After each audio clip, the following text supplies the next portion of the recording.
Assalamualaikum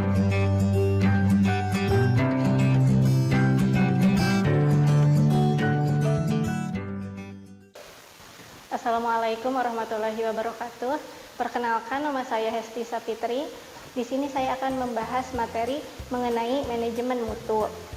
Adapun poin-poin yang akan saya bahas, diantaranya yang pertama ada konsep mutu, yang kedua definisi dan dokumentasi proses, yang ketiga standarisasi produk atau proses, yang keempat pengendalian mutu dan penjaminan mutu, yang kelima metode dan alat analisa mutu, dan yang terakhir teknik Six Sigma. Poin yang pertama adalah konsep mutu. Mutu sendiri adalah kumpulan sifat atau ciri yang membedakan suatu produk dengan produk lain. Contohnya ada mutu pangan yang bersifat multidimensi dan mempunyai banyak aspek. Aspek-aspek mutu pangan tersebut antara lain ada aspek gizi, yang di dalamnya ada kalori, protein, lemak, mineral, vitamin, dan lain-lain. Ada pula aspek selera. Aspek selera di antaranya berarti rasanya enak, menarik, dan kelihatannya juga segar. Ada juga aspek bisnis yang berarti harus mencapai standar mutu dan kriteria mutu. Dan yang terakhir ada aspek kesehatan, yaitu jasmani dan rohaninya. Kepuasan konsumen berkaitan dengan mutu. Ada dua keuntungan yang dicapai dengan menghasilkan produk bermutu. Yang pertama, peningkatan pasar. Mutu produk atau pelayanan yang meningkat akan membuat produk tersebut makin dikenal sehingga permintaan pasar meningkat dan keuntungan perusahaan juga meningkat. Selanjutnya yang kedua adalah penghematan biaya. Mutu produk yang meningkat akan menurunkan biaya produksi atau servis. Berarti cacat produk tentu akan mengakibatkan pergantian ulang atau rework yang membutuhkan tambahan biaya material yang mengurangi keuntungan perusahaan. Konsep mutu sendiri berkembang. Ada 5 tahapan perkembangan konsep mutu, yaitu yang pertama, era tanpa mutu. Masa ini dimulai sebelum abad ke-18, di mana produk yang dibuat tidak diperhatikan mutunya. Hal seperti ini mungkin terjadi karena pada saat itu belum ada persaingan yang berarti masih ada monopoli. Dalam era modern saat ini juga praktik tersebut masih banyak dijumpai. Misalnya pengadaan listrik yang hingga saat ini masih dikuasai oleh PLN, sehingga masyarakat tidak bisa pindah meskipun pelayanan listrik mungkin sering mati. Dahulu juga Telkom menjadi salah satu operator telepon sehingga masyarakat tidak bisa berpaling meskipun harganya mahal dan sulit untuk mendapatkan sambungan telepon ke rumah. Dan yang kedua ada era inspeksi. Era ini mulai berlangsung sekitar tahun 1800-an, di mana penilaian produk akhir dilakukan dengan cara melakukan inspeksi sebelum dilepas ke konsumen. Tanggung jawab mutu produk diserahkan sepenuhnya kepada Departemen Inspeksi, mungkin lebih dikenal dengan Quality Control atau QC. Nah, Departemen QC ini akhirnya selalu jadi sasaran bila ada produk cacat yang lolos ke konsumen. Yang ketiga ada pengendalian mutu secara statistik. Era ini dimulai tahun 1930-an oleh Walter Seward dari Bell Telephone Laboratories. Mohon maaf jika pengucapan saya ada yang keliru. Pada era ini, Departemen Inspeksi dilengkapi dengan alat dan metode statistik untuk mendeteksi penyimpangan yang terjadi pada produk yang dihasilkan Departemen Produksi. Kemudian, Departemen Produksi menggunakan data tersebut untuk melakukan perbaikan terhadap sistem proses. Dan yang keempat ada Quality Assurance Era. Era ini dimulai berkembang tahun 1950-an. Konsep mutu meluas dari sebatas tahap produksi ke tahap desain dan berkoordinasi dengan Departemen Jasa. Manajemen mulai terlibat dalam penentuan pemasok atau supplier. Konsep biaya mutu mulai dikenal bahwa aktivitas pencegahan akan mengurangi pengeluaran daripada upaya perbaikan.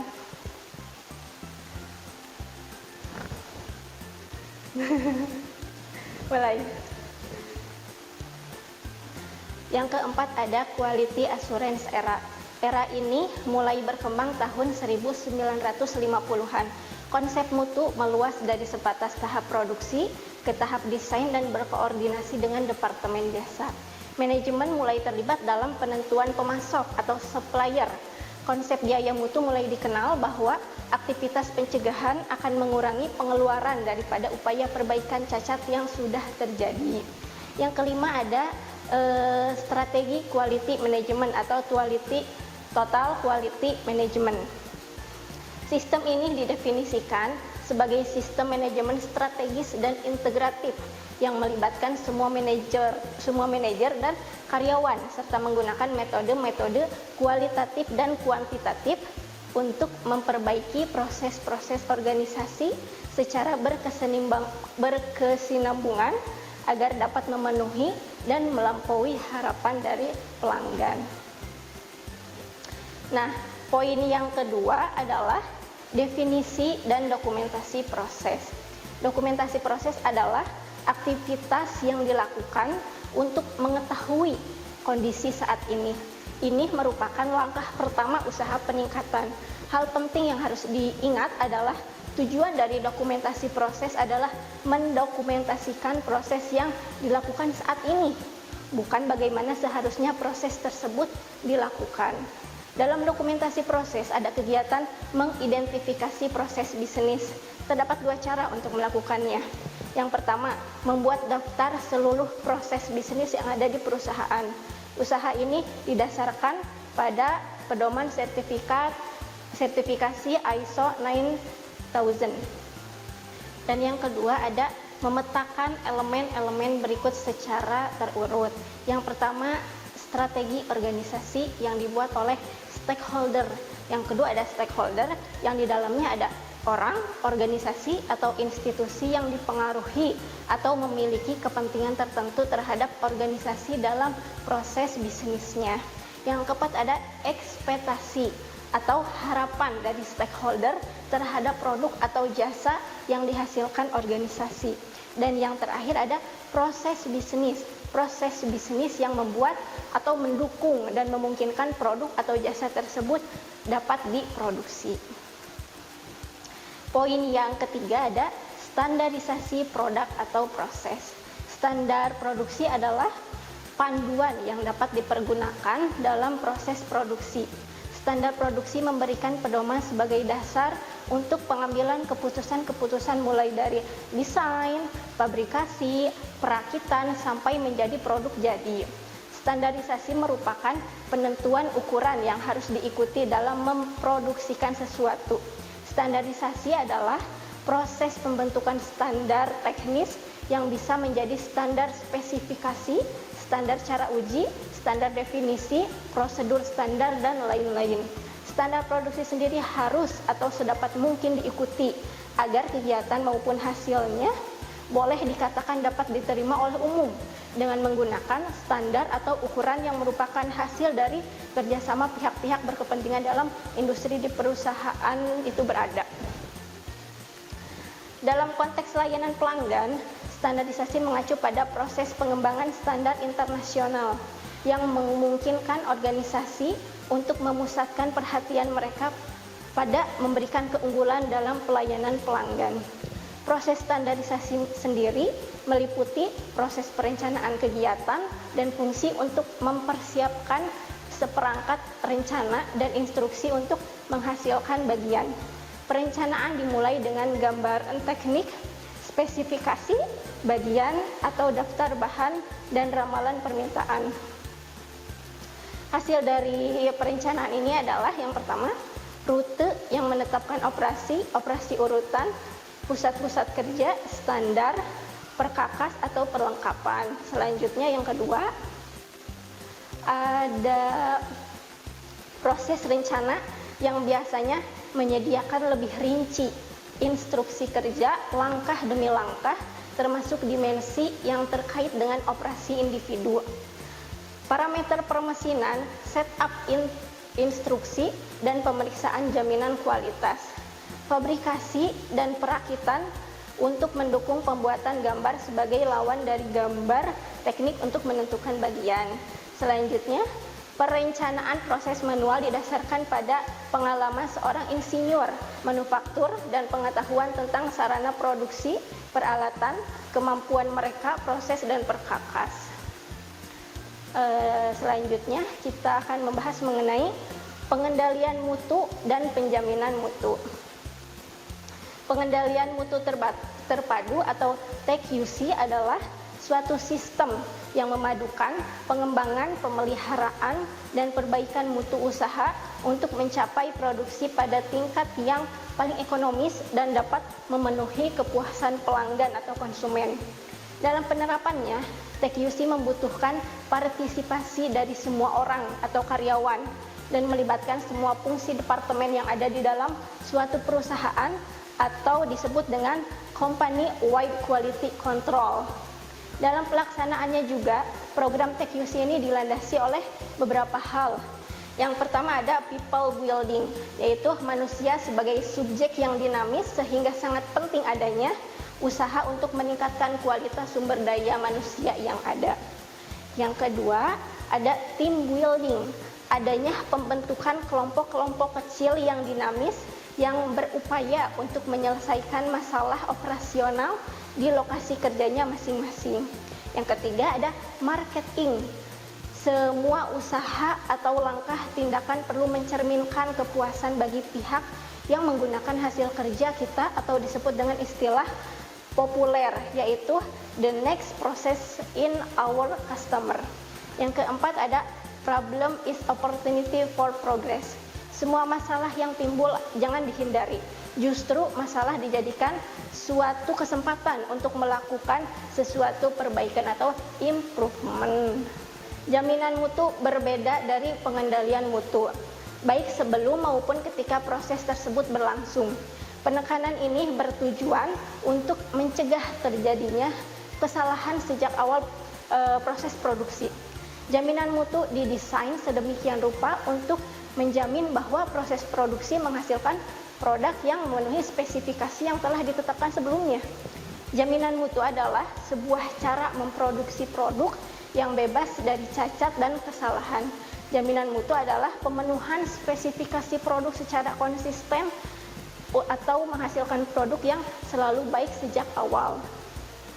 Jaminan mutu lebih menekankan tanggung jawab tenaga kerja dibandingkan inspeksi pengendalian mutu. Meskipun sebenarnya inspeksi tersebut juga memiliki peranan dalam jaminan mutu. Mutu barang atau jasa yang baik dijamin oleh sistem yang dikenal sebagai sistem jaminan mutu yang memposisikan secara tepat bagaimana produksi seharusnya berperan sesuai dengan standar. Poin selanjutnya ada metode, alat, dan analisa mutu. Tak dapat dipungkiri, kualitas produk merupakan salah satu parameter bagi perusahaan untuk memenangkan kompetensi dalam persaingan usahanya. Oleh karenanya, perusahaan perlu melakukan analisis dan perbaikan untuk menjaga agar kualitas produk sesuai dengan keinginan konsumen.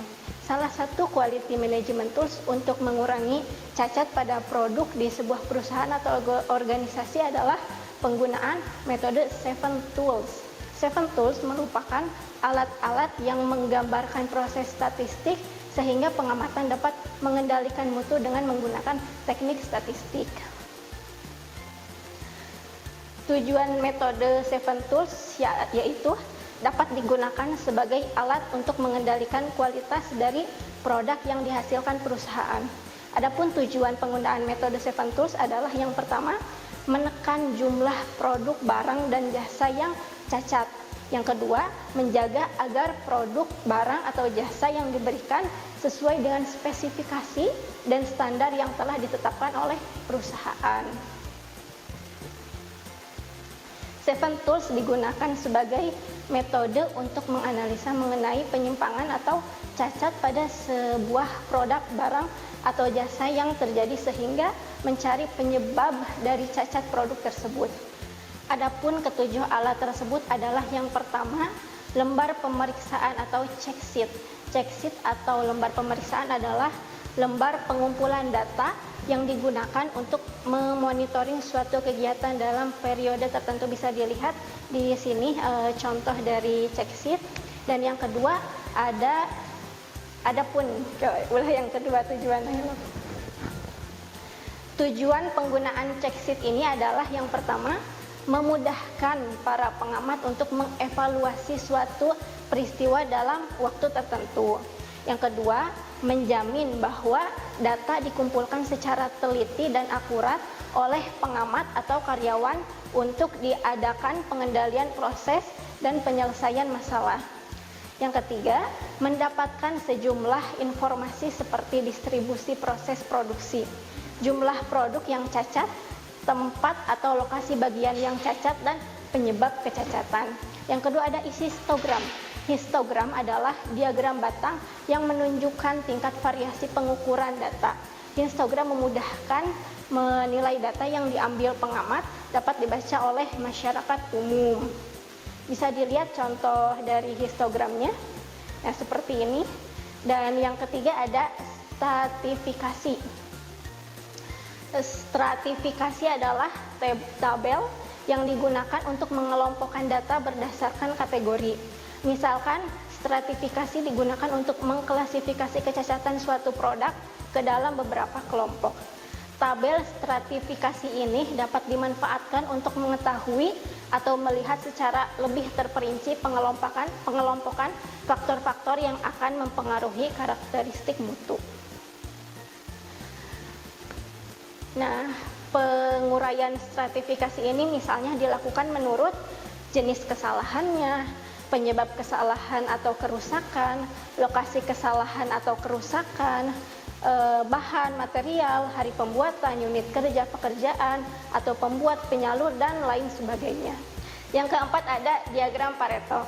Diagram Pareto adalah bagan yang menampilkan dua diagram sekaligus, yaitu grafik balok dan grafik garis. Diagram Pareto menampilkan suatu perbandingan dari masing-masing jenis data terhadap data keseluruhan. Dengan diagram Pareto, pengamat ataupun yang berkepentingan dapat melihat masalah mana yang lebih dominan, sehingga dapat mengetahui prioritas masalah yang akan diselesaikan. Yang kelima ada diagram pencar atau sebar. Diagram pencar atau scatter diagram adalah diagram yang menunjukkan korelasi atau hubungan dari suatu penyebab atau faktor terhadap penyebab lain atau terhadap karakteristik kualitas. Kedua variabel dikatakan berkorelasi atau berhubungan positif apabila titik-titik koordinasinya berada di sepanjang garis atau kurva. Semakin memiliki keterkaitan atau berkorelasi, semakin ketat pula titik-titik tersebut mendekati garis. Nah, bisa dilihat contoh diagram sebarnya. Nah, dari contoh tersebut menunjukkan bahwa sebaran yang terjadi memiliki korelasi atau hubungan positif, di mana jumlah produksi semakin tinggi, maka tingkat presentasi cacat produk yang dialami juga meningkat. Keunggulan dari diagram ini yaitu mampu menggambarkan tingkat kemungkinan hubungan atau korelasi antara dua variabel yang berbeda. Nah, yang keenam ada grafik pengendali atau control chart. Grafik atau peta pengendali adalah sebuah grafik atau peta dengan sepasang garis batas dan garis-garisnya disebut dengan garis kendali. Tujuan dari grafik pengendali adalah untuk menentukan apakah hasil kerja suatu proses dapat dipertahankan pada taraf yang dapat diterima. Control chart ini dapat mewujudkan apabila rangkaian proses pekerjaan diperlukan perubahan proses ataukah tidak. Selanjutnya, ada diagram tulang ikan. Bisa dilihat contohnya seperti tulang ikan. Nah, diagram tulang ikan atau fishbone adalah alat Stephan Tools yang berbentuk menyerupai tulang ikan untuk digunakan sebagai alat identifikasi penyebab potensial dari suatu masalah. Penggambaran diagram tulang ikan ini melalui aktivitas brainstorming antar anggota atau karyawan dengan menentukan masalah sesuai dengan kategori yang berkaitan. Selanjutnya, poin yang selanjutnya ada teknik breakthrough atau Six Sigma. Six Sigma sendiri adalah suatu alat manajemen baru yang digunakan untuk mengganti Total Quality Management atau TQM.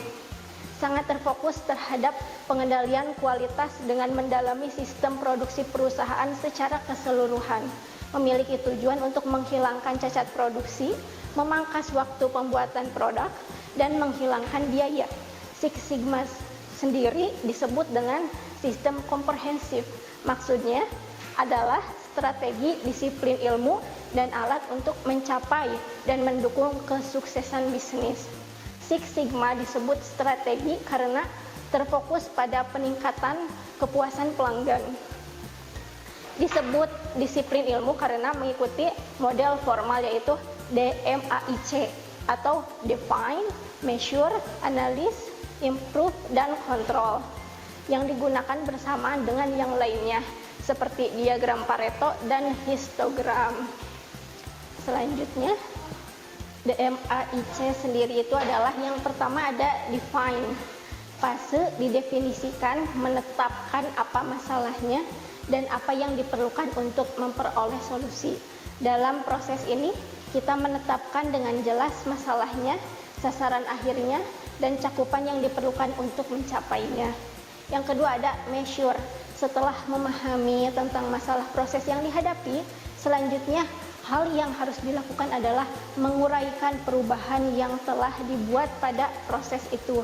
Tentu dengan peningkatan pendekatan berbasis data. Memiliki data sangat penting bagi proses DMAIC. Yang ketiga ada analis. Setelah memiliki patokan data yang dapat digunakan untuk mulai mengambil keputusan tentang proses yang telah ditentukan sebelumnya, fase analis ini adalah waktu yang tepat untuk melihat keseluruhan data. Di sini semua akan membangun sebuah peta proses yang memanfaatkan data untuk menemukan awal terjadinya masalah dalam proses. Meskipun beberapa proyek Six Sigma menggunakan alat bantu yang rumit untuk hal ini, diagram tulang ikan dan diagram Pareto sudah lebih dari cukup untuk merupakan metode umum yang digunakan untuk menganalisis akar penyebab dari masalah tersebut. Improve. Yang keempat ada improve. Akhirnya, sekarang adalah waktu yang tepat untuk mulai melakukan peningkatan yang nyata pada proses ini. Dalam fase improve, bekerja samalah dengan tim untuk menentukan atau menemukan solusi kreatif yang dapat dilaksanakan dan diukur dalam proses DMAIC. Di titik ini, mencurahkan gagasan dan mengadakan rapat yang efektif sangat penting. Setelah memikirkan solusinya, lakukanlah bagaimana cara penerapannya. Yang kelima ada kontrol. Langkah terakhir dalam metodologi DMAIC ini dapat membantu untuk memverifikasi dan mempertahankan kesuksesan solusi untuk masa mendatang. Dalam fase ini, dalam fase kontrol ini harus membuat rencana pemantauan dan kontrol agar terus menilai kembali dampak dari setiap perubahan proses yang diimplementasikan. Pada waktu yang sama juga harus membuat rencana tanggapan untuk menindaklanjuti jika performa mulai turun kembali dan sebuah masalah muncul baru. Kemampuan melihat ke belakang tentang bagaimana perbaikan ini dilaksanakan dan solusi yang dibuat bisa jadi merupakan sebuah aset yang berharga. Di saat-saat seperti ini, memiliki dokumentasi yang baik dan kontrol versi pada proses perbaikan itu sangat penting. Strategi penerapan Six Sigma yang diciptakan oleh Dr. Michael Hari dan Richard Schroeder, mohon maaf jika pengucapan saya ada yang keliru, disebut sebagai The Six Sigma Breakthrough Strategy. Strategi ini merupakan metode sistematis yang menggunakan pengumpulan data dan analisis statistik untuk menentukan sumber-sumber variasi dan cara-cara untuk menghilangkannya. Six Sigma sendiri mempunyai dua arti penting, yaitu yang pertama, Six Sigma sebagai filosofi manajemen. Six Sigma merupakan kegiatan yang dilakukan oleh semua anggota perusahaan yang menjadi budaya dan sesuai dengan visi dan misi perusahaan. Tujuan meningkatkan definisi proses bisnis dan memuaskan keinginan pelanggan sehingga meningkatkan nilai perusahaan. Yang kedua, ada Six Sigma sebagai sistem pengukuran. Six Sigma sebagai sistem pengukuran artinya distribusi atau penyebaran dari rata-rata suatu proses atau prosedur. Six Sigma. Kunjungi sosial media lainnya seperti website kami di pkbmalkata.com, Facebook PKB Malkata Mananjaya, Instagram PKB Malkata _official. Dan terima kasih telah klik video ini. Jangan lupa like, comment, share, and subscribe untuk menunjukkan dukungan kamu terhadap channel ini. Enjoy the video PKB Malkata.